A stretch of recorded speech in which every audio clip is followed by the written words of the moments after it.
Now keep in mind, when the struggle costs something, we are closer than ever in fellowship with Jesus Christ. And if we know the fellowship of his suffering, we know the power of his resurrection. To be a messenger of the King, we have to be courageous and fearless to stand out from other men. The first commandment in verse 26, 27 speaks of double fearlessness. He says there is another hidden that will not be known. That means truth will triumph. He also tells us, or tells his men, not to be afraid to speak with boldness. Jesus has given them the message, and they must speak it boldly. In verse 27, it tells the true function of a preacher.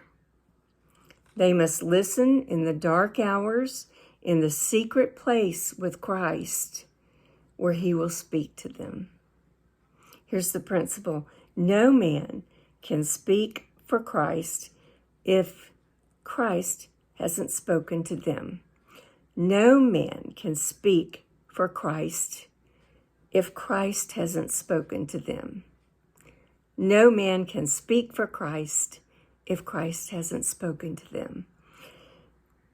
No man can proclaim truth unless he has listened to the truth, because he cannot tell what he doesn't know. In verses 26 through 31, this commandment, in verse 28, no punishment by man can compare with the ultimate fate of one who is guilty of infidelity and disobedience to God. True, a man can kill a body, but only God can condemn a man to death of the soul. Some people believe in conditional immorality. The Jews knew the fear of God. Some know it as holy fear. They were always sure that in relation to God, there was fear and love. Fear God, love God. The law says both. Our fear is not that God will punish us, but that we may grieve the love of God. God is love, but God is also holy. He is holiness. God is God, and there has to be a place in our hearts and in our thoughts for the love that answers God's love, and the reverence, the awe, and the fear that answers God's holiness. This passage also tells us there are worse things than death. Disloyalty is one of them. Disloyalty makes a man guilty, and the expense of dishonor makes life intolerable. He can't face himself, and ultimately, he can't face God. Some things just cost too much. The commandment not to fear is based on the certainty of God's care for us. He cares for us. If he cares for the sparrows, surely he cares for us. And once again, the Jews would well understand what Jesus was saying. The coming of our daily bread is just as much an act of creation and the saving power of deliverance as it was for the Jews being delivered from Egypt.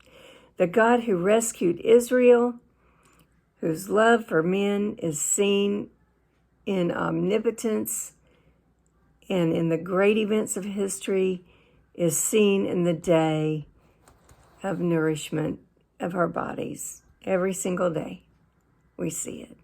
So here's your principle. Whatever happens, you cannot drift beyond the love of God. Whatever happens, you cannot drift beyond the love of God. Whatever happens, you cannot drift beyond the love of God. We are surrounded by God's care, and our time is forever in God's hands. Matthew 10:32 and 33 speak about loyalty of the king's messenger and its reward. If a man is loyal to Jesus Christ in this life, Jesus Christ will be loyal to him in the life to come. If a man is proud to acknowledge that Jesus is his master, Jesus will be proud to acknowledge him as his servant. If there had been men and women in the early church who faced death and agony, refusing to deny their master, if it hadn't been for them, there would be no Christian church today. The church today is built on unbreakable loyalty of those who held fast to the faith. Their loyalty was unbreakable. Ours should be as well. The Christian can never escape the duty of being different from the world. It's not our duty to be conformed to the world. It's our duty to be transformed from it. Life brings opportunities to speak the word for Christ again and again.